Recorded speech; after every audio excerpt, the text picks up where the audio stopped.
నమస్తే, మీరు చూస్తున్నది టీసాట్. నేను శిశిర. రైతు మిత్ర వ్యవసాయ కార్యక్రమానికి స్వాగతం. ఈరోజు మన రైతు మిత్ర వ్యవసాయ కార్యక్రమంలో మనం చర్చించుకోబోయే అంశం ఏంటంటే కుసుమ పంటలో మేలైన రకాలు మరియు యాజమాన్య పద్ధతులు. దాని యాజమాన్య పద్ధతులు ఎట్లా పాటించాలని రైతులకు కావాల్సిన సలహాలు సూచనలు అందించడానికి నాతో పాటు టీసాట్ స్టూడియోలో ఉన్నారు డాక్టర్ టి రాజేశ్వర్ రెడ్డి గారు, శాస్త్రవేత్త, తాండూరు నుంచి వచ్చారు. నమస్తే అండి. నమస్కారం. Welcome to T-SAT network. అసలు ఇప్పుడు మన రాష్ట్రంలో ఈ కుసుమ సాగు ఏ ప్రాంతాల్లో సాగు అవుతుంది అంటే జరుగుతుంది అంటారు? ఓకే అండి, కుసుమ పంట మనం చూసుకున్నట్లయితే ఇది ఎప్పటి నుంచో పూర్వీకుల నుంచి సాగు చేస్తున్న పంట. మన భారతదేశం కూడా ప్రపంచంలో చూసుకున్నట్లయితే విస్తీర్ణంలో మరియు ఉత్పాదకతలో 5వ స్థానంలో ఉంది. అదేవిధంగా మన యొక్క దేశంలో చూసుకున్నట్లయితే సుమారుగా 68,000 హెక్టార్లలో ఈ కుసుమ పంట సాగులో ఉంది. అదే మన తెలంగాణ రాష్ట్రంలో చూసుకున్నట్లయితే సుమారుగా 10,000 హెక్టార్లలో ఈ కుసుమ పంట సాగులో ఉంది. దీని యొక్క మన తెలంగాణ రాష్ట్రంలో దీని యొక్క ఉత్పాదకతను చూసినట్లయితే దాదాపు 940 కేజీలు ఒక హెక్టారుగా ఉంది. అదేవిధంగా దేశంలో చూసుకున్నట్లయితే 768 కేజీలు ఒక హెక్టారుగా నమోదు కావడం జరిగింది. ఇది ముఖ్యంగా ఎక్కడైతే బరువైన నల్లరేగడి భూములు ఉండి తేమను నిలుపుకునే శక్తి ఉండే భూముల్లో ఎక్కువగా సాగు చేయడానికి మొగ్గు చూపుతుంటారు రైతులు. అది అనుకూలం కూడా. ఇది ముఖ్యంగా మన రాష్ట్రంలో చూసుకున్నట్లయితే ఎక్కడైతే ఇలాంటి బలమైన నల్ల నేలలు ఉండి ఈ యొక్క తేమను నిలుపుకునే సామర్థ్యం ఉన్న నేలలో ఉన్న జిల్లాల్లో ఈ యొక్క సాగు బాగా విస్తీర్ణంలో ఉంది కుసుమ పంట. దీనిలో ప్రధానంగా చూసుకున్నట్లయితే రంగారెడ్డి జిల్లా, వికారాబాద్, సంగారెడ్డి, జహీరాబాద్, కామారెడ్డి, నిజామాబాద్ ఇలాంటి మొదలైనటువంటి జిల్లాల్లో ఈ యొక్క పంట అధిక విస్తీర్ణంలో సాగవుతుంది. ఇప్పుడు మనకి యాసంగిలో ఈ కుసుమ సాగు చేయడానికి ఉన్న అవకాశాలు ఏంటి అంటారు? ప్రధానంగా కుసుమ పంట తీసుకున్నట్లయితే ఇది యాసంగికి అనుకూలమైన పంటగా చెప్పుకోవచ్చు. ముఖ్యంగా ఇది శీతాకాలపు పంట. ఇది ముఖ్యంగా ఇంతకుముందు మనం చర్చించుకున్నట్లు ఎక్కడైతే నల్లరేగడి భూములు ఉండి తేమను నిలుపుకునే సామర్థ్యం ఎక్కువగా ఉండే పొలాలు, నల్లరేగడి భూముల్లో ఈ యొక్క సాగుకు అత్యంత అనుకూలము. ఇది ప్రధానంగా ఇంకా వీటి యొక్క అవకాశాలు చూసుకున్నట్లయితే ముఖ్యంగా గత కొన్ని సంవత్సరాలుగా చూసుకున్నట్లయితే 3-4 సంవత్సరాలుగా ఈ ఖరీఫ్లో అధిక వర్షాభావ పరిస్థితులు నమోదు కావడం జరుగుతుంది. దీనివల్ల ఖరీఫ్ పంటలు తిన్న సందర్భాల్లో ఖరీఫ్ పంటలకు ప్రత్యామ్నాయంగా ఈ యొక్క కుసుమ సాగు చేసుకోవడానికి చాలా అవకాశాలు ఉన్నాయి. అంతేకాకుండా ఎక్కడైతే భూములు అంటే క్షారత్వం కలిగిన భూములు అంటే చౌడు భూములు అని అంటాం, చౌడు భూముల్లో ఇది చాలా బాగా వస్తుంది కుసుమ పంట. ఎక్కడైతే చౌడు భూములు ఉండి యొక్క ఉదజని సూచిక అంటే 8 కన్నా ఎక్కువగా ఉన్నా కానీ 7.5 నుంచి 8 మధ్యలో ఉన్నా కానీ కూడా ఈ యొక్క కుసుమ పంటను నిర్భయంగా సాగు చేసుకోవచ్చు. అంతేకాకుండా ఈ కుసుమ పంటకి ఆకులకి ముళ్ళు కలిగి ఉంటాయి.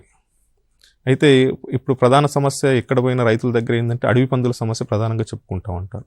ఎక్కడైతే పల్లి, చెరుకు, టమాటో, ఎనీ వెజిటబుల్స్ అంటే కూరగాయ పంటలు కానీ, కంది కానీ ఇలాంటి పంటలు విత్తుకోలేని అంటే సాగు చేయలేని పరిస్థితుల్లో ఈ యొక్క పంటను నిర్భయంగా సాగు చేసుకోవచ్చు. అంతేకాకుండా ఇది కంచె పంటగా కూడా వేసుకోవచ్చు. అంటే పంట చుట్టూ 4 వరుసల్లో 4 నుంచి 6 వరుసల్లో ఈ యొక్క కుసుమ పంటను సాగు చేసుకున్నట్లయితే జీవకంచెగా మనకు ఉండడమే కాకుండా అడవి పందుల నుంచి మనకు రక్షిస్తూ ఉంటుంది. అంటే ఇప్పుడు మనకి కుసుమ పంటలో తయారయ్యే ఉత్పత్తులు ఏవి అంటారు? ఇది యాక్చువల్గా మనం చూసుకున్నట్లయితే కుసుమ అంటే పూర్వీకుల కాలం నుంచి అనాదిగా సాగు చేస్తున్న పంట. దీంట్లో కుసుమలో ప్రతి ఒక్క భాగము కూడా చాలా ముఖ్యమైనది. దానికి అంటే మెడిసినల్ ప్రాపర్టీస్ కూడా ఉన్నాయి ప్రతి దానికి కూడా. దీంట్లో ప్రధానంగా మనం చూసుకున్నట్లయితే ఇంతకుముందు ఏంటంటే ఇది అంత పూర్వకాలం ఎక్కువగా నూనె కోసం వాడేది. ఈ నూనె అంటే దీంట్లో మిగతా నూనెలతో పోల్చుకుంటే ఈ యొక్క కుసుమ నూనెలో 78% లినోలిక్ యాసిడ్ అనే పదార్థం ఉండడం వల్ల ఈ యొక్క కుసుమ నూనెకి అధిక ప్రాధాన్యత ఉంది. దీనివల్ల ఈ కుసుమ నూనెను తీసుకున్నప్పుడు ఏమవుతుందంటే హృద్రోగ రోగులు అంటే గుండె సంబంధిత వ్యాధులు ఉన్నప్పుడు కూడా ఈ యొక్క కొలెస్ట్రాల్ అనేది తగ్గడానికి చాలా అవకాశాలు ఉన్నాయి. కాబట్టి చాలామంది కూడా ఇప్పుడు మళ్ళీ కూడా ఎందుకంటే చాలామంది ఈ యొక్క ఆరోగ్యం పట్ల వచ్చిన అవగాహన వల్ల చాలామంది కూడా ఈ కోల్డ్ ప్రెస్డ్ ఆయిల్స్, కుసుమ నూనెల వల్ల ప్రాచుర్యం పొందుతూ ఉంది.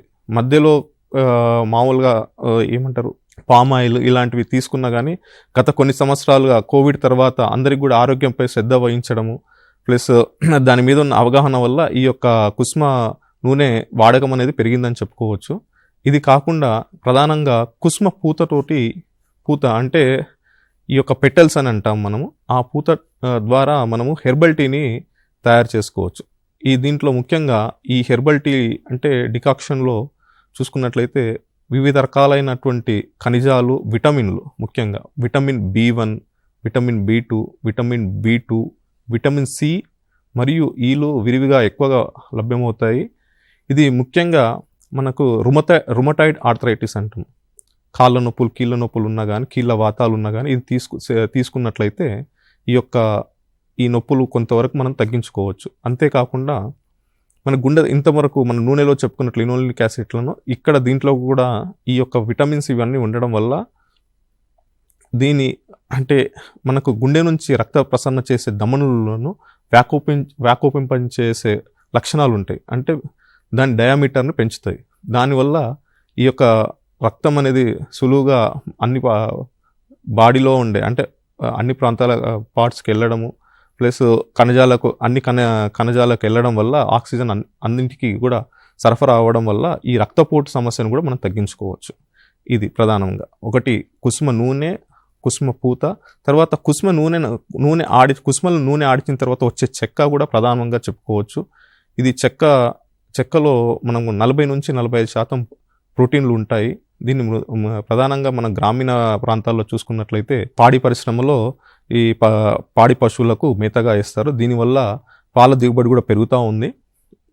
అంతేకాకుండా ఈ యొక్క కుసుమ చెక్కలో కూడా మనకు పోషకాలైనటువంటి నత్రజని 5 కేజీల నత్రజని కూడా 5% నత్రజని, 4.1% భాస్వరము, 4% పొటాషియం ఎరువులు కూడా ఉంటాయి. కాబట్టి దీన్ని మనము ఎరువుగా కూడా వాడుకోవచ్చు. అంతేకాకుండా ఈ యొక్క కుసుమ పంట చిన్న దశలో ఉన్నప్పుడు అంటే 30 రోజుల దశలో ఉన్నప్పుడు మనము ఆకుకూర కూడా వాడవచ్చు. దీంట్లో అనేక రకాలైనటువంటి విటమిన్స్ ప్లస్ పొటాషియము, భాస్వరము, ఇనుము, ధాతులు ఉండడం వల్ల ఇది మనం తీసుకున్నట్లయితే లీఫీ వెజిటబుల్గా అంటే ఆకుకూరగా తీసుకున్నట్లయితే చాలా మనకు ఆరోగ్యానికి చాలా మంచిగా ఉంటుంది. అంతేకాకుండా ఈ డ్రై ఫ్లవర్స్ని కూడా బొకేస్ లాగా అండ్ వివిధ రకాలుగా కూడా పోయించడం జరుగుతూ ఉంది. ఇప్పుడు మన కుసుమ పంటకు అనువైన నేలలు, వాతావరణ పరిస్థితులు కానీ ఎలా ఉండాలి అంటారు? ముఖ్యంగా మొదటగా మనము నేలల గురించి చూసుకున్నట్లయితే ఇంతకుముందు చెప్పినట్లు ఎక్కడైతే నల్లరేగడి అధిక అంటే బరువైన నల్లరేగడి నేలలు, తేమ శాతాన్ని నిలుపుకునే శక్తి ఉన్న నేలలకు ఇది అత్యంత అనుకూలము. అంతేకాకుండా గట్టి ఎర్రగరప నేలలు కూడా దీనికి అనుకూలము ఈ యొక్క సాగుకి. అంతేకాకుండా ఇంకా చూసుకున్నట్లయితే ఈ యొక్క ఏదైతే తేలికపాటి ఇసుక భూములు మాత్రము ఈ యొక్క సాగుకు అనుకూలం కాదు. అయితే వీటి యొక్క వాతావరణ పరిస్థితులు చూసుకున్నట్లయితే కుసుమ మనకు శీతాకాలపు పంట. ప్రధానంగా దీనికి మొలకెత్తేటప్పుడు 15 నుంచి 16 డిగ్రీల సెల్సియస్ ఉష్ణోగ్రత ఉంటే మంచిగా మొలక శాతం ఉంటుంది. అంతేకాకుండా మనకు అంటే శాకీయ దశ నుంచి పూత మరియు కాయ ఏర్పడే దశ వరకు కూడా మనకు 24 నుంచి 32 డిగ్రీల పగటి ఉష్ణోగ్రతలు ఉన్నట్లయితే ఇది యొక్క దిగుబడి ఎక్కువగా వచ్చే అవకాశాలు ఉంటాయి. దీనికన్నా అంటే ఇది రాత్రి ఉష్ణోగ్రతలు కూడా 15 నుంచి 16 మధ్యలో ఉంటే మనకు ఈ యొక్క కాండం సాగే దశ కానీ రోజెట్టి దశ అని అంటాం, అది ఎక్కువగా వచ్చేసి ఎక్కువగా బ్రాంచెస్ రావడానికి కూడా అవకాశాలు ఉంటాయి. అంతేకాకుండా మరి అంటే ఇది కుసుమ చాలా సెన్సిటివ్ పంట కూడా చెప్పుకోవచ్చు. అధిక ఉష్ణోగ్రతను తట్టుకోలేదు, మరీ తక్కువ ఉష్ణోగ్రత కూడా అంటే బిలో కూడా అంటే సర్వైవ్ ఉంటుంది. కాకపోతే మనకు అంటే దిగుబడి ఆశించినంత రాదు. తగ్గే కొద్దీ కూడా పాలినేషన్ అనేది ఈ యొక్క పుప్పొడి రేణువుల యొక్క వంధ్యత్వం అనేది పెరుగుతూ ఉంటుంది. కాబట్టి మనకు దిగుబడి తగ్గే అవకాశాలు ఉంటాయి. కాబట్టి దీనికి అనుకూలమైన వాతావరణం అంటే టెంపరేచర్స్ ఉష్ణోగ్రతలు చూసుకున్నట్లయితే 15 డిగ్రీల నుంచి 16 డిగ్రీలు రాత్రి ఉష్ణోగ్రతలు, పగటి ఉష్ణోగ్రతలు 24 నుంచి 32 డిగ్రీలు సెల్సియస్ సరిపోతుంది. అంతేకాకుండా ఇది సముద్ర మట్టం నుంచి చూసుకున్నట్లయితే 1000 మీటర్ల వరకు కూడా దీన్ని సాగు చేసుకోవచ్చు. అంతకన్నా ఎక్కువ ఎత్తులో సాగు చేయడానికి వెళ్ళినట్లయితే మనకు దిగుబడి శాతాలు గణనీయంగా తగ్గే అవకాశాలు ఉన్నాయి. ఇప్పుడు మనకి కుసుమ పంట వేసుకునేందుకు నేల తయారీ ఎట్లా చేసుకోవచ్చు అంటారు? అంటే ప్రధానంగా ఇప్పుడు కుసుమ పంటని 2 రకాలుగా సాగు చేసుకోవచ్చు. ఇది ముఖ్యంగా యాసంగిలో సాగు చేసుకుంటాం. ఒకటి డైరెక్ట్గా యాసంగిలో సాగు చేసుకున్నట్లయితే ఈ వానాకాలంలో పోయినసారి రబీ పంట అయిపోయిన తర్వాత ఒకసారి నాగలితో మరియు ట్రాక్టర్తో దుక్కులు దున్నుకొని తర్వాత 2-3 సార్లు గుంటకలతో సేద్యం తీసుకుని తర్వాత విత్తుకున్నట్లయితే మంచిగా ఉంటుంది. అంతేకాకుండా ఇప్పుడు ఏదైతే ఈ యొక్క యాసంగి పంట కాబట్టి స్వల్పకాలిక అపరాలు వేసుకొని లేకపోతే స్వల్పకాలిక ఏమంటారు చిరుధాన్యాలు కానీ ఇట్లా వేసుకుని తర్వాత యాసంగిలో సాగు చేసుకునేటప్పుడు ఎక్కువగా ఈ యొక్క భూమిని అంటే డిస్టర్బ్ చేయకుండా జీరో టిల్లేజ్ పద్ధతుల్లో విత్తుకున్నట్లయితే మనకు నీటి అంటే ఈ భూమిలో తేమ శాతం నిలుపుకునే శక్తి కూడా ఎక్కువగా ఉంటుంది. ఒకవేళ డిస్టర్బ్ చేసినా కానీ కూడా ఒక 2-3 గుంటకలు తోలుకొని కలుపు లేకుండా చేసుకొని విత్తుకున్నట్లయితే మంచిగా మనము మొలక శాతం రావడానికి అవకాశం ఉంటుంది. అంటే ఇప్పుడు మనకి కుసుమలో రకాలు ఎట్లా ఉన్నాయంటారు? కుసుమలో వివిధ రకాలు మనకు అందుబాటులో ఉన్నాయి. వీటిలో చూసుకున్నట్లయితే అధిక దిగుబడి ఇచ్చే రకాలు ఉన్నాయి, అధిక నూనె శాతం ఇచ్చే రకాలు ఉన్నాయి, అదేవిధంగా తెగుళ్లను పురుగులను తట్టుకునే రకాలు కూడా మనకు అందుబాటులో ఉన్నాయి. మనకు ఏ రకం కావాలని చూసుకొని దాన్ని బట్టి ఎన్నుకొని మనం విత్తుకోవాల్సిన అవసరం ఉంది. దీంట్లో మనం ఒక 7-8 రకాలు ఉన్నాయి. అవి మీకు వివరిస్తాను ఇప్పుడు. ఒకటి ప్రధానంగా ఇప్పుడు ISF 764 అనే రకం. ఇది 2018లో Indian Institute of oilseed research వారి నుంచి విడుదల కావడం జరిగింది. ఇది 125 నుంచి 130 రోజుల్లో పంట కోతకు వస్తుంది. 8 క్వింటాల వరకు ఎకరాకు దిగుబడినిస్తుంది. అంతేకాకుండా దీని పూతను చూసుకున్నట్లయితే క్రీమీ వైట్ కలర్లో ఉండి తర్వాత డర్టీ పింక్ కలర్గా మారుతుంది. అంతేకాకుండా ఇది కొంతవరకు ఫ్యూజేరియం ఎండు తెగులను తట్టుకుంటుంది మరియు పేనుబంకను కూడా తట్టుకుంటుంది. దీంట్లో నూనె శాతం చూసుకున్నట్లయితే 31% నూనె శాతం కూడా మనకు రావడం జరుగుతుంది. దాని తర్వాత చూసుకున్నట్లయితే TSF 1 రకము. ఇది తాండూరు వ్యవసాయ పరిశోధన స్థానం నుంచి 2010లో విడుదల కావడం జరిగింది. ఇది తెల్లపూల రకము. ఇది ఫ్యూజేరియం ఎండు తెగుల్ని కొంతవరకు పేనుబంకను కూడా తట్టుకుంటుంది. ఫ్యూజేరియం ఎండు తెగుల్ని పూర్తిగా తట్టుకుంటుంది ఈ యొక్క రకము. ఇది 135 రోజుల నుంచి 140 రోజుల వరకు దీని పంట కాలము. అంతేకాకుండా దీంట్లో నూనె శాతం చూసుకున్నట్లయితే 27 నుంచి 28% నూనె శాతం ఉంటుంది. దీని తర్వాత రకము మనం ఇంకొక రకము చూసుకున్నట్లయితే మంజీరా రకం.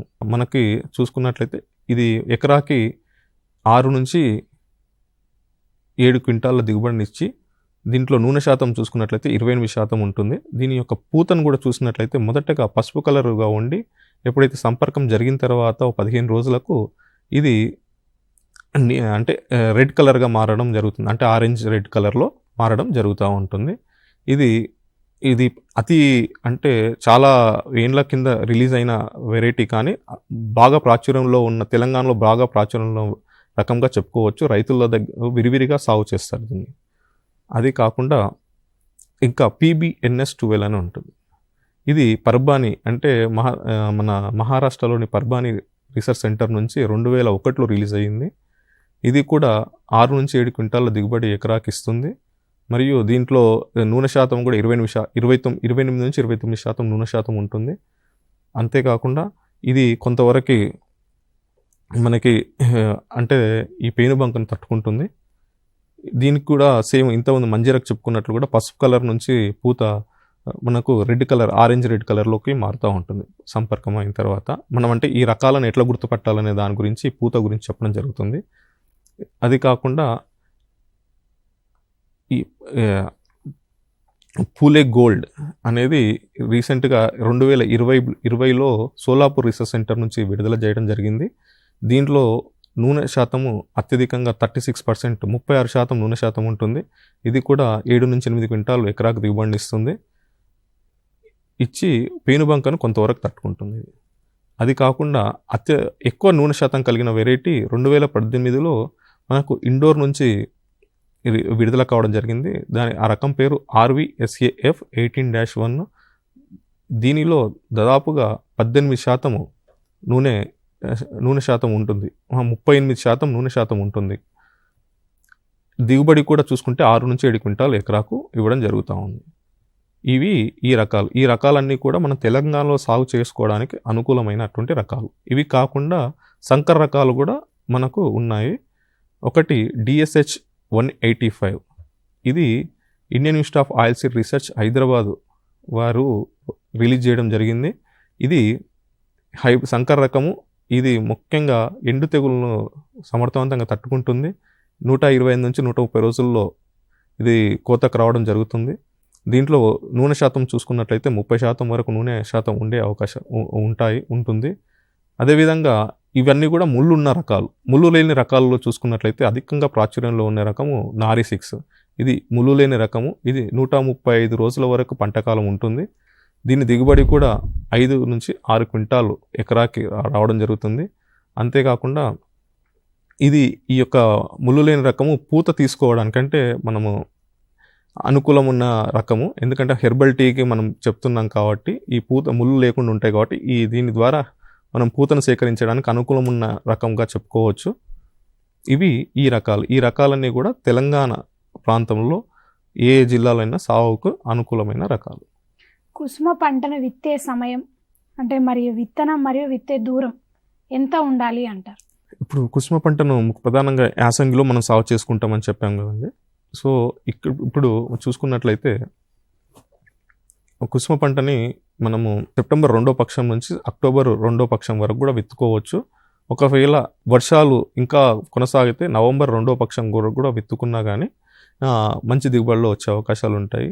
ఈ యొక్క విత్తుకున్నప్పుడు ముఖ్యంగా అంటే ఈ యొక్క వర్షాలను బట్టి మనం విత్తుకున్నట్లయితే మనకు ఎలాంటి ప్రాబ్లమ్స్ ఉండవు. ముఖ్యంగా వర్షాలు ఎప్పుడైతే తగ్గుముఖం పడుతున్నాయో అప్పుడు విత్తుకోవాలి. ఇప్పుడే విత్తుకున్నట్లయితే కొద్దిగా వర్షాలు అంటే వాతావరణ ఆధారిత వ్యవసాయం ప్రకారం చేసుకుంటే బాగుంటుంది. ఎందుకంటే ఈ కుసుమ పంట వర్షాలు ఎక్కువగా ఉన్నట్లయితే కూడా తట్టుకోదు. దానికి అనేక రకాలటువంటి తెగుళ్ళు వచ్చే అవకాశాలు ఉంటాయి. కాబట్టి వర్షాలు తగ్గిన తర్వాత విత్తుకుంటే మంచిగా ఉంటుంది. అదేవిధంగా మనం విత్తే దూరం అవి చూసుకున్నట్లయితే మనకి సాలుకు 45 సెంటీమీటర్లు, సాలులో మొక్కకు 20 సెంటీమీటర్ల దూరం ఉండేటట్లు విత్తుకోవాలి. ఇప్పుడు మనకి కుసుమ పంటలో విత్తన శుద్ధి ఎట్లా చేసుకోవచ్చు అంటారు? ఇది చాలా ప్రధానమైనది విత్తన శుద్ధి. ఎందుకు అని అంటే కుసుమ పంటలో విత్తనము మరియు నేల ద్వారా వ్యాపించే తెగుళ్ళు అధికంగా వచ్చి పంటను నష్టపరుస్తూ ఉంటాయి. దాంట్లో ఫ్యూజేరియం ఎండు తెగులు కానివ్వండి, ఆల్టర్నేరియా ఆకుమచ్చ తెగులు కానివ్వండి, ఇవి ప్రధానంగా చెప్పుకోవచ్చు. విత్తన శుద్ధి చేసేటప్పుడు మనము ముఖ్యంగా విత్తన శుద్ధికి 3 గ్రాముల క్యాప్టాన్ లేదా థైరమ్ లేదా 1 గ్రాము కార్బండిజం లేదా 2 మిల్లీలీటర్ల పెన్ఫ్లూఫ్రెన్ ప్లస్ ట్రైఫ్లాక్సిస్ట్రోబిన్ ఎవర్గాల్ ఎక్స్టెండ్ అనే మందుని విత్తనానికి పట్టించి విత్తుకోవాలి. ఇది కాకుండా మనకు ఎక్కడైతే ఈ యొక్క ఎండు తెగులు ఉధృతి ఎక్కువగా ఉంటుందో అక్కడ ట్రైకోడర్మా అనే జీవ శిలీంద్రనాశిని 10 గ్రాములు 1 కేజీని విత్తనానికి కలిపి విత్తన శుద్ధి చేసుకొని విత్తుకుంటే కొంతవరకు ఈ తెగులను మనం అరికట్టుకోవచ్చు.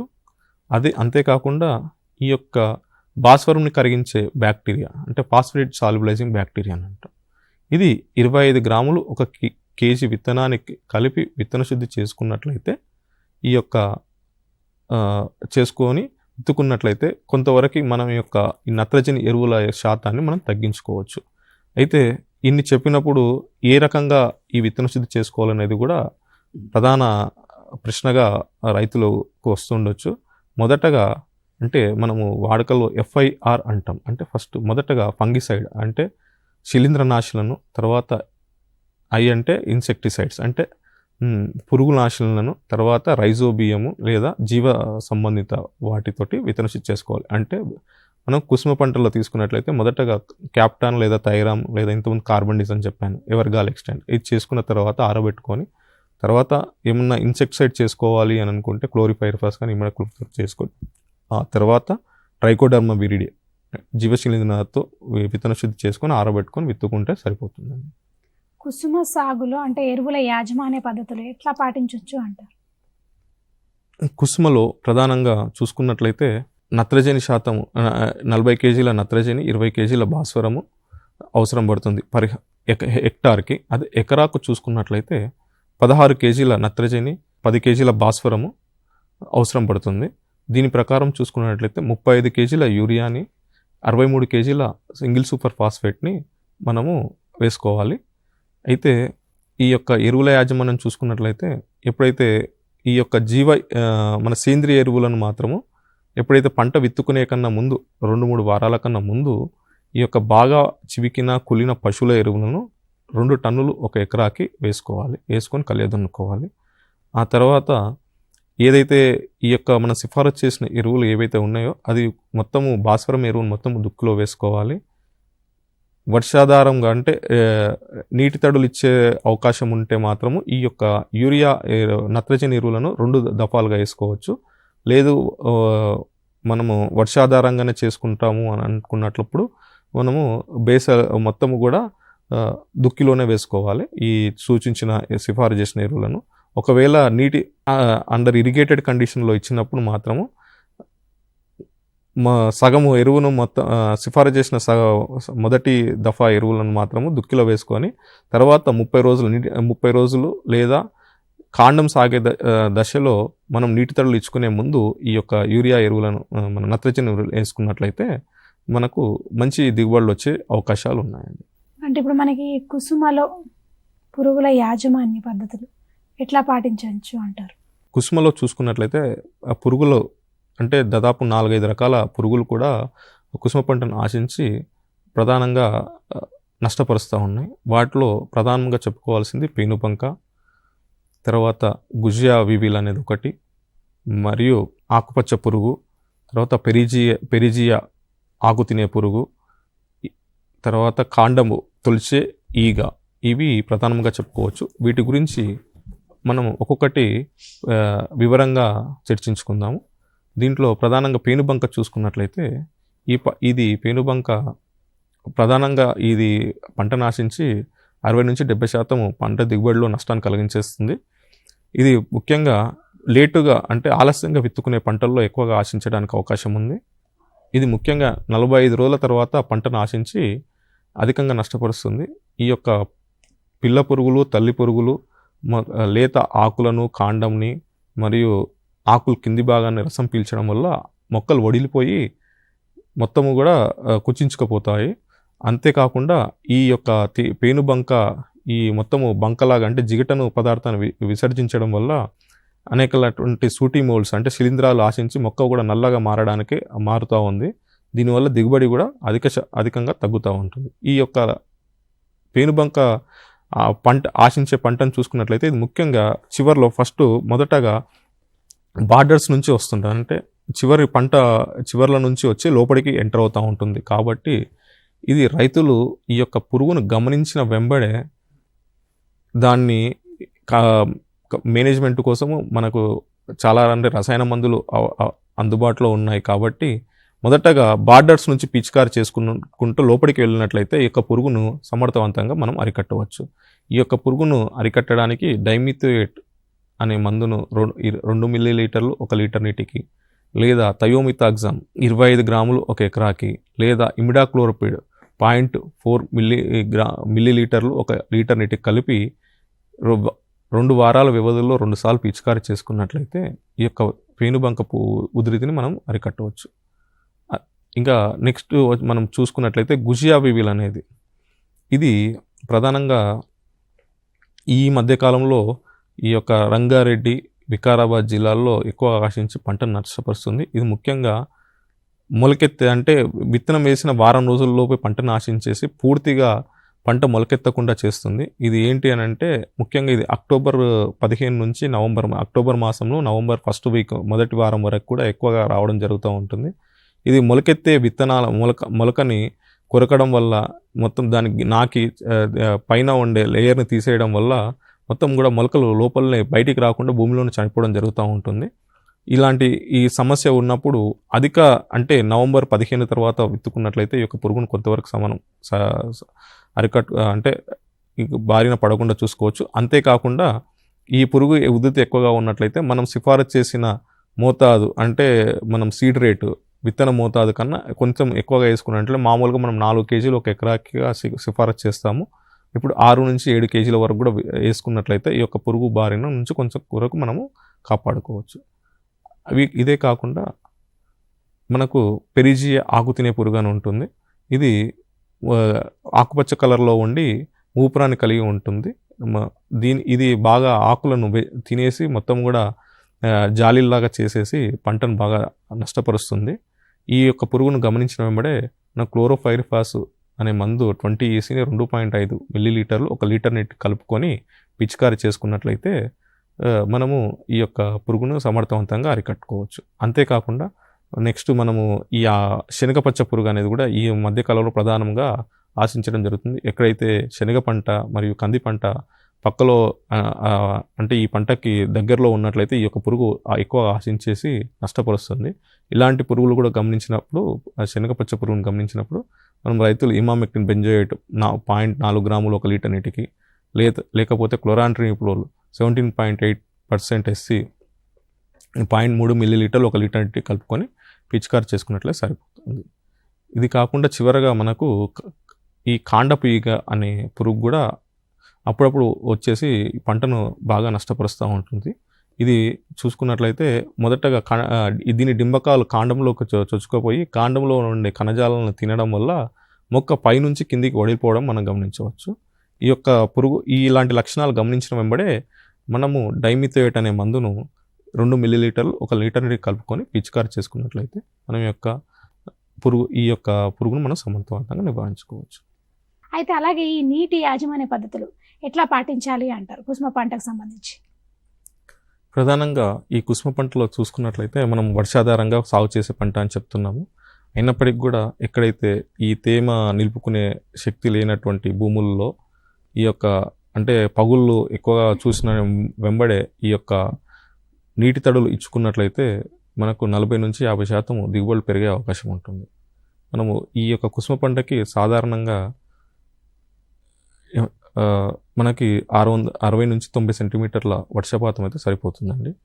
అంతకన్నా అంటే మనం విత్తుకునే సమయంలో మనకు భూమిలో తేమ 200 నుంచి 250 మిల్లీమీటర్ల తేమ శాతం ఉన్నట్లయితే మనము నీటి తడులు ఇచ్చిన కాను కూడా పెద్ద రెస్పాన్స్ అంటే పంటలో పెద్ద దిగుబడిలో వ్యత్యాసం అనేది ఉండదు. ఒకవేళ అంతకన్నా తక్కువ ఉన్నట్లయితే ఖచ్చితంగా నీటి తడులు ఇచ్చినట్లయితే వీటి యొక్క దీనివల్ల మన దిగుబడిలో పెరిగే అవకాశాలు ఉన్నాయి. ఇంతకుముందు చెప్పిన 40 to 50% అంటే 40 నుంచి 50% పెరిగే అవకాశాలు ఉన్నాయి. ఇంకొకటి మేజర్గా ఇప్పుడే దీంట్లో కీలక దశలు చూసుకున్నట్లయితే కుసుమలో కాండం సాగే దశ, పూత దశ మరియు పూత నుంచి గింజ ఏర్పడే దశ, గట్టిపడే దశలు నీటికి కీలక దశలుగా చెప్పుకోవచ్చు. ఈ దశల్లో మనము ఈ నీరు ఇచ్చుకున్నట్లయితే ఎక్కడైతే ఎర్రగరప నేలలు కానీ నల్లరేగడి నేలల్లో ఈ యొక్క మనం చెప్పిన నీటిలో తేమ శాతం భూమిలో తేమ శాతం తక్కువ ఉన్నప్పుడు ఈ యొక్క తడులు ఇచ్చుకున్నట్లయితే మనము ఈ యొక్క అధిక దిగుబడులు తీసుకోవడానికి అవకాశం ఉంటుంది. అంతేకాకుండా మనం వాటర్ సేవింగ్ టెక్నిక్స్ అని అంటాం. మనం ఎప్పుడైతే అంతర్కృషి కూడా మంచిగా చేసుకొని ఈ పగులు రాకుండా చూసుకున్నట్లయితే ఈ యొక్క మనకు మంచి దిగుబడులు వచ్చే అవకాశం ఉంటుంది. ఇప్పుడు మన కుసుమ పంటలో తెగుళ్ళ యాజమాన్య పద్ధతులు ఎట్లా పాటించాలి అంటారు?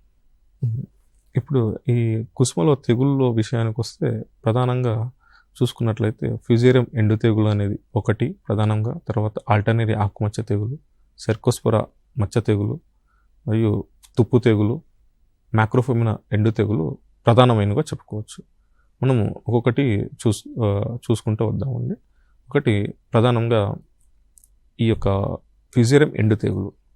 ఇది ఫ్యూజేరియం ఎండు తెగులు లక్షణాలు చూసుకున్నట్లయితే ఈ మొక్కను ఆశించినప్పుడు ముఖ్యంగా మొక్కను గమనించినట్లయితే ఒక ఆకును తీసుకున్నట్లయితే ఆకులో సగభాగము పసుపచ్చగా మారి సగభాగము ఆకుపచ్చ రంగులో ఉంటుంది. ఆ తర్వాత తీవ్రత ఎక్కువైన కొద్దీ మొక్క ఒక సైడ్ వడలిపోయి ఒక సైడ్ పచ్చగా ఉంటుంది. పూర్తిగా తీవ్రత ఎక్కువగా ఉన్నప్పుడు మొత్తం కూడా మొక్క మనము ఎండిపోవడం గమనించవచ్చు.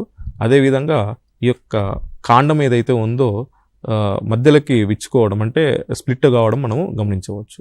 ఈ యొక్క ఎండు తెగులు మనము అనుకూలమైన పరిస్థితులు చూసుకున్నట్లయితే దీనికి అనుకూలమంటే ఆమ్లత్వమైన నేలలు మరియు కంటిన్యూస్గా ఒకటే పంటను కుసుమ పంటను అదే పొలంలో సాగు చేసినట్లయితే ఈ యొక్క తెగులు ఉధృతి ఎక్కువ అవకాశాలు ఉంటాయి. ఇది ముఖ్యంగా విత్తనము మరియు నీళ్ళ ద్వారా వ్యాప్తి చెందుతుంది. ఇది ఒకసారి కుసుమ పంటలో ఇది తెగులు ఆశిస్తే మళ్ళీ కుసుమ పంటని మనము మార్చినా కానీ 2-3 సంవత్సరాల తర్వాత వేసినా కానీ కూడా ఈ యొక్క శిలీంధ్రపు సిద్ధ బీజాలు కుసుమ పంటను ఆశించి నష్టపరుస్తాయి. కాబట్టి ఈ యొక్క తెగులును మనం అరికట్టడానికి సమగ్ర యాజమాన్య పద్ధతులు పాటించాల్సిన అవసరం ఎంతైనా ఉంటుంది. ముఖ్యంగా ఈ యొక్క తెగులు ఎక్కువగా ఉండే పొలాల్లో అంటే ఈ కంటిన్యూస్గా మోనోక్రాపింగ్ చేయకుండా అంటే సాఫ్లవర్ కల్టివేట్ చేయకుండా మనకు చిరుధాన్య పంటలైనటువంటి జొన్న లేకపోతే సజ్జ ఈ పంటలతోటి పంట మార్పిడి లేకపోతే శనగ పంటతోటి కూడా పంట మార్పిడి చేసుకోవాలి. అదేవిధంగా ఈ వేసవిలో లోతు దుక్కులు చేసుకున్నట్లయితే ఈ యొక్క సిద్ధ బీజాలు అనేది శిలీంధ్రపు సిద్ధ బీజాలు అనేది ఎండ వేడిమికి సూర్యరశ్మికి వెలువడి చనిపోవడం జరుగుతుంది. కాబట్టి కొంతవరకు మనము ఈ యొక్క తెగులు ఉధృతిని అరికట్టుకోవచ్చు. అంతేకాకుండా ఈ తెగులు ఉధృతి ఎక్కువగా ఉన్న ప్రాంతాల్లో జీవశిలీంద్రనాశులైనటువంటి ట్రైకోడర్మా అనే జీవశిలీంద్రనాశిని మనము బాగా చివికిన పశువుల ఎరువులు ఒక 95 కేజీల పశువుల ఎరువును తీసుకొని 95 నుంచి 100 కేజీల పశువుల ఎరువును తీసుకొని ఒక 2 కేజీల ట్రైకోడర్మా విరిడిని కుప్ప మీద చల్లేసి దాని మీద గోనపట్టాలు కప్పేసి ఒక 2 వారాలు రోజు కూడా వాటర్ దాని మీద చిలకరించి చేసినట్లయితే ఒక 2 వారాల తర్వాత ఆ యొక్క కుప్ప మీద కొంచెం ఆకుపచ్చగా కలర్ గ్రోత్ రావడం మనం గమనిస్తాము. అప్పుడు దాన్ని మొత్తం కూడా మనం ఒక ఎకర పొలంలో చల్లుకున్నట్లయితే ఈ యొక్క ఎండు తెగులు ఉధృతిని మనం కొంతవరకు తగ్గించుకోవచ్చు. ఇది ఖచ్చితంగా చేసుకున్నట్లయితేనే మనము తగ్గించుకోవచ్చు. ఎందుకనంటే మనము తట్టుకునే రకాలను మొదటగా ఎంచుకున్నా కూడా ఒకే పొలంలో పదే ఇది వేస్తున్నప్పుడు ఈ తట్టుకునే రకాలు కూడా కొన్ని సంవత్సరాల తర్వాత ఈ యొక్క శిలీంధ్ర బారి నుంచి శక్తిని కోల్పోవడం జరుగుతుంది. కాబట్టి సమగ్ర యాజమాన్య పద్ధతులు పాటించడం చాలా ముఖ్యము. దీని తెగులు ఉధృతి ఎక్కువగా ఉన్నప్పుడు TSF1 అనే రకము, DSH 185 అనే రకాలను ఎన్నుకొని సాగు చేసుకున్నట్లయితే మనం కొంతవరకు అరికట్టుకోవచ్చు. అంతేకాకుండా విత్తన శుద్ధి ప్రధానంగా ఇప్పుడు పెన్ఫ్లూప్రెన్ ప్లస్ ట్రైఫ్లాక్సిస్ట్రోపిన్ ఎవర్గాల్ ఎక్స్టెండ్ అనే మందు దొరుకుతుంది మనకు మార్కెట్లో. దాన్ని 2 మిల్లీలీటర్లు 1 లీటర్ నీటికి 1 కేజీ విత్తనానికి పట్టించి విత్తన శుద్ధి చేసుకొని విత్తుకోవాలి. అంతేకాకుండా ట్రైకోడర్మా అనే జీవశిలీంద్రనాశిని 10 గ్రాములు 1 కేజీ విత్తనానికి కలిపి విత్తన శుద్ధి చేసుకున్నట్లయితే ఈ తెగులను మనం సమర్థవంతంగా అరికట్టవచ్చు. ఇది కాకుండా నెక్స్ట్ మనం చూసుకున్నట్లయితే ఆల్టర్నేరియా ఆకుమచ్చ తెగులు. ఇది ప్రధానంగా పంట అంటే లేటుగా విత్తుకున్న పంటల్లో ఎక్కువ ఆశించే అవకాశాలు ఉన్నాయి. ప్రధానంగా పంట 60 రోజుల కాలం నుంచి ఎక్కువ ఆశిస్తుంది. ఎప్పుడైనా పంట అధిక బెట్టకు గురి కావడము లేకపోతే అధిక తేమ శాతం ఉండడం వాతావరణంలో, అలాంటి పరిస్థితులు ఈ యొక్క తెగులు రావడానికి అత్యంత అనుకూలము. ముఖ్యంగా ఈ యొక్క తెగులు లక్షణాలు చూసుకుంటే ఇది మనకు ఆకులు అంటే కింది ఆకుల్లో మొదటి లక్షణాలు మనం గమనించవచ్చు. మనకు 1 సెంటీమీటర్ వ్యాసం కల ఈ యొక్క మచ్చలు, గోధుమ వర్ణ మచ్చలు మనం మొక్కల మీద ఆకుల మీద ఏర్పడడం గమనించవచ్చు. దాని చుట్టూ కూడా వలయాకారంగా పసుపచ్చని రంగు వలయాకార మచ్చ ఉంటుంది. ఈ ఉధృతి ఎక్కువ అయ్యే కొద్దీ ఈ యొక్క లోపడి ఒక మచ్చ కలిసి పెద్దగా మొత్తం ఆకులు మాడిపోయినట్లు అనిపిస్తాయి. అది మొత్తం కూడా పై భాగం వరకు కూడా మొక్క పై భాగం పూత వరకు కూడా వ్యాపించేసి మొత్తము మాడిపోవడము మనం గమనించవచ్చు. ఈ యొక్క తెగులు సమర్థవంతంగా యాజమాన్యం చేపట్టాలి. ఇది కూడా విత్తనం మరియు విత్తనం ద్వారా వ్యాప్తి చెందుతుంది. కాబట్టి విత్తన శుద్ధి అనేది చేసుకున్నట్లయితే ఈ తెగులు ఉధృతిని మనం అరికట్టుకోవచ్చు. అంతేకాకుండా ఈ తెగుళ్ళు మనం గమనించిన వెంబడే మ్యాంకోజెబ్ అనే మందును 2.5 గ్రాములు 1 లీటర్ నీటికి కలిపి 20 రోజుల వ్యవధిలో 2 సార్లు పిచికారీ చేసుకున్నట్లయితే ఈ యొక్క తెగులు మనం అరికట్టుకోవచ్చు. అది కాకుండా సెర్కోస్పర్ ఆకుమచ్చ తెగులు, ఇది కూడా కింది ఆకుల నుంచి ప్రారంభమై పై ఆకుల వరకు వ్యాప్తి చెందుతుంది. ఇది ఒక మీటరు నుంచి 2 మిల్లీమీటర్ల వ్యాసం గల పచ్చలు ఏర్పడి గోధుమ వర్ణ పచ్చలు చిన్న చిన్నగా ఏర్పడేసి వృద్ధి ఎక్కువ కొద్దీ అన్ని కలిసేసి మొక్క మాడిపోయినట్లు మనం గమనించవచ్చు. ఈ యొక్క తెగులు చూసుకున్నట్లయితే ఇది కూడా ప్రధానంగా ఎక్కడైతే పంట లేటుగా వేసుకుంటామో, అంటే వేసుకొని అన్యూహ పరిణామాలు, అంటే అనుకోని వాతావరణ పరిస్థితులు, వర్షాలు రావడము, అలాంటి పూత సమయంలో ఎక్కువ వర్షాలు రావడము, తేమ శాతం ఎక్కువ ఉండడం, అలాంటి సమయంలో ఈ సెర్కోస్పర్ ఆకుమచ్చ తెగులు వచ్చే అవకాశాలు ఉంటాయి. ఈ తెగులు కూడా సమర్థ నివారణకి మనకు ఇంతకుముందు చెప్పుకున్నట్లు మ్యాంకోజెబ్ అనే మందును 2.5 గ్రాములు 1 లీటర్ నీటి కలుపుకొని పిచికారీ చేసుకున్నట్లయితే ఈ తెగులు మనం అరికట్టుకోవచ్చు. ఇక వచ్చే నెక్స్ట్ మనము చూసుకున్నట్లయితే తుప్పు తెగులు. ఈ మధ్యకాలంలో ఇది 30 సంవత్సరాల క్రింద ఉన్న తెగులు మళ్ళీ ఈ మధ్యలో రీఎమర్జ్ అవుతూ ఉంది కొన్ని ప్రాంతాల్లో. అంటే మన పక్క రాష్ట్రాల్లో ఈ తెగులు గమనించడం జరిగింది, మన దగ్గర కూడా వచ్చే అవకాశాలు ఉన్నాయి కాబట్టి చెప్తున్నాను. ఈ తుప్పు తెగులు కూడా మొదటగా కింది ఆకుల నుంచి పై ఆకుల వరకు వ్యాప్తి చెందుతుంది. ఈ తుప్పు తెగులు ఏంటంటే బ్రౌన్ కలర్ మచ్చలు తుప్పుగా మొత్తము ఈ ఆకుల మీద మనము ఆకులు కింది భాగం మీద గమనిస్తాము. తర్వాత వృద్ధి ఎక్కువ కొద్దీ పై భాగం కూడా మనం చూడవచ్చు. ఈ తుప్పు తెగులు ఎక్కువగా ఉన్న అంటే గమనించిన వెంబడే రైతులు క్లోరోథాలనిల్ అని కవచ్ అనే మందును 2 గ్రాములు 1 లీటర్ నీటికి కలిపి పిచికారీ చేసుకోవాలి. తర్వాత మ్యాక్రోఫోమినా ఎండు తెగులు, ఇది గత 3-4 సంవత్సరాలుగా ఈ తెగులు కూడా ఉధృతి ఎక్కువగా కనిపిస్తుంది మనకి. ఇది ముఖ్యంగా ఎక్కడైతే ఏకపంటగా కుసుమను పదే ఒకటే పొలంలో సాగు చేసినట్లయితే ఈ యొక్క మ్యాక్రోఫోమినా ఎండు తెగులు అని రావడం జరుగుతుంది. ఈ తెగులు లక్షణాలు చూసుకున్నట్లయితే ఇది మనకు ముఖ్యంగా పంట చివరి దశలో ఎక్కువ ఆశిస్తుంది మొక్కలు. ఇది ఎప్పుడైతే బెట్ట పరిస్థితులు ఏర్పడతాయో, పగుళ్ళు ఎక్కువగా ఏర్పడము, అలాంటి వాతావరణ పరిస్థితులు ఏర్పడినప్పుడు మనము ఈ పంట బెట్ట పరిస్థితి ఏర్పడిందని చెప్పేసి మనం ఎప్పుడైతే నీటి తడులు ఇవ్వడం జరుగుతుందో అప్పుడు సడన్గా ఒక వారం వ్యవధిలో పంట మొత్తం కూడా ఎండిపోవడం జరుగుతూ ఉంటుంది. ఇది దీని ప్రధాన లక్షణం. అదే మొక్కను మనము లాగి చూసినట్లయితే భూమిల నుంచి చాలా ఈజీగా వచ్చేస్తుంది. దాని పిల్ల వేర్లు కానీ వేర్లో దాని మీద ఉన్న బార్క్ అని అంటాం మనం, అవన్నీ కూడా ఊడిపోయి మనం కాండం మీద కానీ కింద భూమి దగ్గర ఉండే కాండం మీద కానీ వేర్ల మీద కానీ మొత్తం నల్లగా మారిపోవడం మనం గమనిస్తూ ఉంటాం. అయితే ఈ తెగుళ్ళకు తట్టుకోవడానికి ఇప్పటికైతే మనకు ఎలాంటి తట్టుకునే రకాలు లేవు కాబట్టి సమగ్ర యాజమాన్య పద్ధతులు పాటించే మనము ఈ తెగులు నివారించుకోవాలి. మనం ఇంతకుముందు ఎండు తెగులకైతే ఏదైతే యాజమాన్య పద్ధతులు మనం వివరించామో, అంటే పొలంలో ఈ మనం డెవలప్ చేసుకున్న ట్రైకోడర్మా విరిడిని చల్లుకోవడము, విత్తన శుద్ధి చేసుకోవడము, కెమికల్తో విత్తన శుద్ధి చేసుకోవడం కూడా ఈ యొక్క తెగులను మనము అరికట్టుకోవచ్చు. అంటే ఇప్పుడు మనకి కుసుమలో పంట కోత నిలువ ఎట్లా చేసుకోవచ్చు అంటారు? ముఖ్యంగా కుసుమ పంట అనేది 115 రోజుల నుంచి రకాలను బట్టి 130 రోజుల వరకు కోతకు వస్తాయి. ఇంతకుముందు పూర్వకాలం ఏంటంటే ముఖ్యంగా ఈ కుసుమ పంట ముళ్ళు కలిగి ఉండడం వల్ల చాలా వరకు రైతులు అంటే ఉదయం సమయంలోనే మా ఈ యొక్క కోత పనులు చేపట్టేవాళ్ళు. ఎందుకనంటే ఈ ముళ్ళు అంతగా వాళ్ళని ఏమంటారు కుచ్చుకోకుండా ఉండవు కాబట్టి ఆ టైంలో వాళ్ళు హార్వెస్టింగ్ అనేది చేపట్టేవాళ్ళు. చేసిన తర్వాత దాన్ని కట్టలు కట్టేసి కుప్పలుగా పెట్టేసి దాన్ని ట్రాక్టర్తో తొక్కిచ్చేసి లేకపోతే ఎడ్లతో తొక్కిచ్చి నూర్పిడి చేసి విత్తనాన్ని వేరు చేసుకునేవాళ్ళు. ఇప్పుడు దానివల్ల కూడా కొంతవరకు మనకు ఏరియా తగ్గడం కూడా చెప్పుకోవచ్చు రీజన్గా.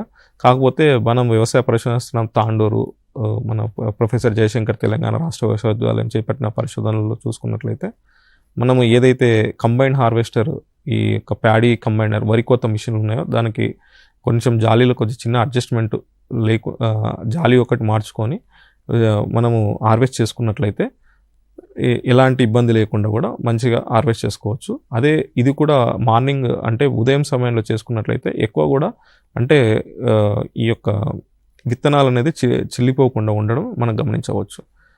ఇది అంతేకాకుండా నిల్వ చూసుకున్నట్లయితే 5-6% తేమ శాతము చూసుకొని నిల్వ చేసుకున్నట్లయితే మంచిది. ఈ యొక్క అంటే ఇప్పుడు మనకి కుసుమలో కలుపు మరియు అంతర కృషి సేద్యం ఇవి ఎట్లా చేసుకోవచ్చు అంటారు? కుసుమలో ప్రధానంగా చూసుకున్నట్లయితే విత్తిన 30-40 రోజుల వరకు కలుపు లేకుండా చూసుకోవాలి. ఇది క్రిటికల్ స్టేజ్గా చెప్పుకుంటాం మనము. విత్తిన వెంబడే మనము పెండిమిథాలిన్ అనే మందు 1 లీటర్ని 200 లీటర్ల కలుపుకొని పిచికారి చేసుకున్నట్లయితే మనకు 30 రోజుల వరకు కలుపు రాకుండా చూసుకోవచ్చు. ఆ తర్వాత హారోయింగ్ అంటే మనము గుంటకతో కానీ లేకపోతే సాళ్ళ మధ్యలో గుంటక తోలుకొని అంతర్కృషి చేసుకున్నట్లయితే ఈ యొక్క కలుపును నివారించుకోవడమే కాకుండా ఈ యొక్క ఎక్కడైతే ఈ నేలలో భూమిలో నెరలు అంటే వాటర్ని బయటికి తీసుకోకుండా అంటే నిల్వ సామర్థ్యాన్ని పెంచుకునే అవకాశాలు ఎక్కువ ఉంటాయి. కాబట్టి దీన్ని మనము natural conservator water conservator method కూడా మనం చేసుకోవచ్చు. అంతర్కృషి అంటే ఈ గుంటక ద్వారా అంతర్కృషి చేసుకున్నట్లయితే నెరలు ఈ భూమిలో నెరలు ఏర్పడడం అవి అనేది కొద్దిగా తగ్గుతాయి మనకి. కుసుమలో రైతు స్థాయిలో విత్తనోత్పత్తి ఎట్లా చేసుకోవచ్చు అంటారు? ఇది ముఖ్యంగా కుసుమ ఒకసారి మీరు రైతులు విత్తనం తీసుకున్నట్లయితే 2-3 సంవత్సరాలు అదే విత్తనాన్ని వాడుకోవచ్చు. ఇది పరాగ సంపర్క పంట కాబట్టి మీకు అంటే ప్రతి సంవత్సరం కొననవసరం లేదు. అయితే మీరు పంట విత్తుకున్న తర్వాత ఈ యొక్క శాఖీయ దశలో కానీ మిగతా దశల్లో కూడా మనము పంట ఎత్తును అన్ని సమానంగా ఒకటే ఎత్తులో ఉన్నాయా లేవో చూసుకోవాలి. ఒకవేళ లేనట్లు ఉండి కొద్దిగా ఎక్కువగా ఉన్న మొక్కల్ని తొలగించేసుకోవాలి.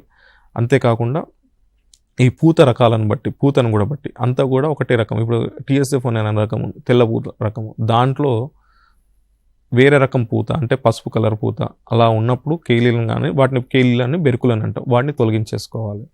ఆ విధంగా ప్రతి పంటలో ఇప్పుడు ISF 764 అని చెప్పాము, దానికి మనము creamy colour to dirty pink colour వస్తుంటుంది. సో ఆ రకంగా కాకుండా పసుపు కలర్ కాకపోతే ఇంకొక ఆరెంజ్ కలర్ ఈ యొక్క రకాల పూలు ఉన్నట్లయితే వాటిని కేలీలు బెరుకులుగా గుర్తించేసి తొలగించుకున్నట్లయితే మనం అదే విత్తనాన్ని మనము 2 సంవత్సరాల నుంచి 3 సంవత్సరాల వరకు వాడుకోవచ్చు అండి. ఇప్పుడు మనకి కుసుమలో విలువ ఆధారిత ఉత్పత్తుల అవకాశాలు ఎట్లా ఉన్నాయంటారు? కుసుమలో ప్రధానంగా మనం చూసుకున్నట్లయితే ఇది మనకు 4-5 క్వింటాలు దిగుబడి వచ్చే అవకాశాలు ఉన్నాయి. కాబట్టి ఇది ముఖ్యంగా మనం ఇంతకుముందు ఉత్పత్తుల విషయంలో కూడా చర్చించుకున్నాం. ఒకటి కుసుమ నూనె, కుసుమ పూత రేకులు నుంచి హెర్బల్ టీ అని ప్రధానంగా చెప్పుకున్నాము. ఇప్పుడు చాలామంది రైతులు కూడా ఈ యొక్క వ్యవసాయ పరిశోధన స్థానంలో ఈ యొక్క ఉత్పత్తుల అంటే విలువ ఆధారిత ఉత్పత్తుల గురించి కూడా పరిశోధనలు చేపట్టడం జరిగింది. దాని ద్వారా చాలామంది కూడా లబ్ధి పొంది చాలామంది రైతులు కూడా ముందుకొచ్చి ఈ యొక్క చిన్న తరహా ఈ యొక్క బిజినెస్ని కూడా స్టార్ట్ చేయడం జరిగింది. మనం ముఖ్యంగా కోల్డ్ ప్రెస్డ్ ఆయిల్స్ అనేది కూడా మనం ఎందుకంటే దీంట్లో ఈ యొక్క నూనెలో అధిక శాతం 78% లినోలిక్ యాసిడ్ ఉండడం వల్ల ఇది మనకు ఉదయ సంబంధిత అంటే గుండె సంబంధిత ఏమన్నా వ్యాధులు ఉన్నా కూడా కొంతవరకు ఇది అరికడుతున్నాయి. కాబట్టి చాలామంది ఈ యొక్క నూనెను తీసుకోవడానికి మొగ్గు చూపుతున్నారు. అయితే మనకు ఒక క్వింటాల్ కుసుమను ఆడించినట్లయితే మనకు ప్రస్తుతం ఉన్న రకాలను మనకు 23-24% నూనె శాతం వస్తుంది. ఈ రకంగా మనం ఈ నూనెను అమ్ముకున్నట్లయితే దాదాపు రైతు ఈ క్వింటాల్ అంటే డైరెక్ట్గా విత్తనం అమ్ముకునే బదులు ఇట్లా ఆడిచి అమ్ముకున్నట్లయితే దాదాపు 1000 నుంచి 2,000 వరకు కూడా అతను అంటే ఆ అమ్మే రేటు ధరను బట్టి అతను లాభం పొందే అవకాశాలు ఉంటాయి. అంతేకాకుండా ఇప్పుడు కుసుమ పూత రేకులు, ఇది కుసుమ పూలు ఇంతకుముందు చెప్పుకున్నట్లుగా దాన్ని హెర్బల్ టీగా కూడా వాడుకోవచ్చు. దాంట్లో అధిక శాతము vitamin B1, B2, B12, C, E vitamins ఉండడం వల్ల అది కీళ్ళ నొప్పులు, ఆర్థరైటిస్, రుమటాయిడ్ ఆర్థరైటిస్ ప్లస్ మనం గుండె సంబంధితం అంటే కొలెస్ట్రాల్ తగ్గించే గుణాలు ఉండడం వల్ల దాన్ని బాగా ప్రాచుర్యంలోకి రావడం జరిగింది. ఈ కుసుమ పూతను చూసుకున్నట్లయితే మనకు ఎకరాకి 40-45 కేజీల కుసుమ పూత మనం దిగుబడి తీసుకోవచ్చు. ఇది ఒకసారి సంపర్కం జరిగిన తర్వాత 15 రోజుల తర్వాత మొత్తము ఈ యొక్క పూత అనేది ఎండిపోతుంది, అప్పుడు మనం తీసుకోవచ్చు. ఆ తర్వాత కూడా మళ్ళీ గింజలు కూడా వస్తాయి మనకి. ఇది అదనపు అదనంగా రైతుకు లాభం చేకూరుస్తుంది ఈ కుసుమ పూత అనేది. సో ఈ రకంగా చేసుకొని కుసుమ పూతను కూడా మనము రైతులు అమ్ముకోవచ్చు. ఇవి కాకుండా మనము ఈ ఆడిచ్చిన తర్వాత కుసుమ గింజలు ఆడిచ్చిన తర్వాత నూనె తీసిన తర్వాత వచ్చే చెక్కను కూడా చాలామంది రైతులు పాడి పశువులకు మెత్తగా వేసుకుంటున్నారు. దాన్ని కూడా మంచి ధరను వెచ్చించి పాడి రైతులు కూడా కొనడం జరుగుతుంది. ఎందుకంటే దాంట్లో 4% ప్రోటీన్లు ఉండడం వల్ల దాని యొక్క పాల దిగుబడి కూడా పెరుగుతుంది. కాబట్టి ఈ యొక్క చెక్కను పాడి పశువులు ఉపయోగించవచ్చు. అంటే కుసుమ పంట ప్రణాళిక ఎలా చేసుకోవాలి అంటారు రైతులు? దీంట్లో కుసుమ పంటను మేజర్గా ఇప్పుడు యాసంగి పంటగా సాగు చేస్తాం కాబట్టి ముఖ్యంగా ఖరీఫ్లో అంటే వానాకాలంలో అపరాలు అంటే పెసర మినుముతో సాగు చేసుకొని తర్వాత ఇది కోత కోసుకొని మళ్ళీ యాసంగిలో కుసుమను విత్తుకున్నట్లయితే ఈ యొక్క ఉత్పాదకత అంటే పెరిగే అవకాశాలు ఉన్నాయని మనకు పరిశోధన ఫలితాలు చెప్తున్నాయి. అది కాకుండా ఏకపంటగా మాత్రం ఖచ్చితంగా వేసుకోవద్దు. ఎందుకనంటే ఇంతకుముందు చెప్పినట్లు ఫిజేరియం ఎండు తెగులు కానీ, మ్యాక్రోఫోమినా ఎండు తెగులు కానీ, ఆల్టర్నేట్ ఆకుమచ్చ తెగులు కానీ వచ్చే అవకాశాలు ఉంటాయి. కాబట్టి ఏకపంటగా ఒకటే పంటలో అదే ప్రతి సంవత్సరం అదే కల్టివేట్ చేయకుంటే బాగుంటుంది. అంతేకాకుండా పత్తి వేసిన తర్వాత కూడా కుసుమ పంటను వేయకుంటే బాగుంటుంది. ఎందుకనంటే పత్తి పంట వేరు వ్యవస్థ, దీని వేరు వ్యవస్థ ఒకటేలాగా ఉంటుంది. కాబట్టి మనకు ఎరువుల బాగా తీసుకొని ఉంటుంది. కాబట్టి ఈ పంటలో ఎక్కువ దిగుబడి వచ్చే అవకాశాలు తగ్గుతూ ఉంటాయి. అంతేకాకుండా ఎక్కడైతే ఈ యొక్క తెగుల ఉధృతి ఎక్కువగా ఉన్నట్లయితే, ఎండు తెగులు ఎక్కువగా ఉన్నట్లయితే అక్కడ ఈ యొక్క మొక్కజొన్న లేదంటే సజ్జ పంటలతోటి పంట మార్పిడి చేసుకొని విత్తుకుంటే మంచిది. అంతేకాకుండా ఎక్కడైతే ఈ యొక్క శనగపచ్చ పురుగు ఉధృతి ఎక్కువగా ఉంటే అక్కడ మాత్రము శనగ పంటతో మాత్రం పంట రొటేట్ చేయకుండా ఉంటే బాగుంటుంది. ఎందుకంటే శనగపచ్చ పురుగు శనగ మీద ఎక్కువగా ఉండడం, దాని తర్వాత దీన్ని వ్యాపించడం వల్ల అధిక పంట నష్టం కలుగుతూ ఉంటుంది. కుసుమలో ఇప్పుడు సమగ్ర యాజమాన్య పద్ధతులు ఎట్లా చేపట్టాల్సి ఉంటుందంటారు? అదే కుసుమలో అంటే మనం చూసుకున్నట్లయితే మనం విత్తేటప్పటి నుంచి కూడా అంటే నేల తయారీ నుంచి కూడా మనము పంట కోసే వరకు కూడా అన్ని కూడా సమగ్ర యాజమాన్య పట్టాలు చేపడితేనే మనకు మంచి దిగుబడులు వచ్చే అవకాశాలు ఉన్నాయి. ఎందుకు అని అంటే మనకి ఇంతకుముందు చెప్పుకున్నట్లు కలుపు నివారణ ప్రధానము, నీటి యాజమాన్యము, ఎరువుల యాజమాన్యము మరియు పురుగులు తెగుళ్ళ యాజమాన్యం కూడా సమగ్రంగా చేపట్టాలి. ఎప్పుడప్పుడు ఈ పురుగులు మనం గమనించినా కానీ, తెగుళ్ళు గమనించినా కానీ, కలుపు ఏది ఉన్నా కానీ నీటి యాజమాన్యం కానీ కూడా చూసుకొని యాజమాన్యం చేసుకున్నట్లయితే మనం మంచి దిగుబడులు తీసుకోవచ్చు. ఎందుకనంటే ఇప్పుడు మనం విత్తే సమయంలో చూసుకున్నట్లయితే మనము ఎక్కువగా అంటే లావు గింజ ఉన్నదనుకోండి 5 సెంటీమీటర్ల డెప్త్లో విత్తుకుంటే సరిపోతుంది. అదే సన్న గింజల రకాలైనటువంటి నారి 6 అవి కొంచెం పైకి విత్తుకుంటే సరిపోతుంది. అదేవిధంగా ఎక్కడైతే ఈ యొక్క వర్షాభావ పరిస్థితులు అంటే స్కాంటీ రెయిన్ఫాల్ ఉన్నప్పుడు కూడా విత్తన మోతాదుని మనం 4 కేజీలు ఒక ఎకరాగా సిఫారసు చేస్తున్నాము. కాకపోతే మనం విత్తన మోతాదుని అలాంటి సమయంలో మనం 6 నుంచి 8 కేజీల వరకు కూడా ఎకరాకు వేసుకొని విత్తుకున్నట్లయితే మనకు ఈ యొక్క బెట్ట పరిస్థితుల నుంచి మనం కొంచెం మొలక శాతాన్ని పెంచుకునే అవకాశాలు ఉంటుంది. చివరగా ఇప్పుడు ఈ ప్లాంటింగ్ మెథడ్స్ కుసుమ పంటలో ఎట్లా పాటించాల్సి ఉంటుంది? రైతులకు మీరు ఇచ్చే సలహాలు సూచనలు ఏంటి? ఇది ఇంతకుముందు చెప్పుకున్నట్లు మనము ఎప్పుడు కూడా ప్లాంటింగ్ మెథడ్స్లో కూడా చూసుకున్నట్లయితే ఈ మొక్కలు ఇంతకుముందు చెప్పుకున్నట్లు సన్న లావు గింజ రకాలను మనం 5 సెంటీమీటర్ డెప్త్లో వేసుకోవాలి. అదే సన్న రకాలని పైన వేసుకోవాలంటే 5 సెంటీమీటర్ల కన్నా పైన వేసుకుంటే మొలక శాతం పెరుగుతూ ఉంటుంది. ఇంకోటి మొలకెత్తిన తర్వాత మనకి ఈ యొక్క మొలకలు మన మొలకల సాంద్రత చూసుకున్నట్లయితే హెక్టార్కి 1,00,000 మొక్కలు ఒక ఎకరా ఉండాలి. అంటే 40,000 మొక్కలు ఒక ఎకరాకు ఉంటే సరిపోతుంది. కాకపోతే మనకు సిఫారసు చేసిన మొక్కలు అంటే విత్తన మోతాదును బట్టి చూసుకున్నట్లయితే 40 నుంచి 60% ఎక్కువనే వస్తుంది మొలకలు. కాకపోతే దాన్ని థిన్నింగ్ చేసుకోవాలంటే ఎక్కువగా ఉండే వాటిని ఆ కుదుట్లో ఎక్కువగా ఉండే వాటిని తీసేసినట్లయితే మనకు మొక్కలు మంచిగా పంగలు విడిచి మంచిగా బ్రాంచెస్ వచ్చేసి మంచి అధిక దిగుబడి వచ్చే అవకాశాలు ఉంటాయి. అలా చేయడం వల్ల మనకు 40 నుంచి 45% దిగుబడి పెరిగే అవకాశాలు ఉంటాయి. థిన్నింగ్ అనేది కూడా ప్రధానంగా చేసుకోవాలి. ఆ తర్వాత 30 నుంచి 40 రోజుల మధ్యలో ఒకసారి అంతర్కృషి చేసుకున్నట్లయితే ఈ యొక్క భూమిని నీటి నిలుపుకునే తేమ శాతం నిలుపుకునే శక్తిని కూడా ఎక్కువగా వస్తుంది. ఈ యొక్క ఎందుకంటే నెరలు మొత్తం కూడా క్లోజ్ అయిపోతూ ఉంటాయి కాబట్టి గుంటకతో చేసుకున్నట్లయితే ఇది సమగ్ర యాజమాన్య పద్ధతులతో చెప్పుకోవచ్చు. కుసుమ పంటలో మేలైన రకాలు మరియు వాటి యాజమాన్య పద్ధతులు ఎట్లా పాటించాలని రైతులకు కావాల్సిన సలహాలు సూచనలు అందించారు డాక్టర్ రాజేశ్వర్ రెడ్డి గారు. థ్యాంక్ యూ సో మచ్ అండి. Thank you.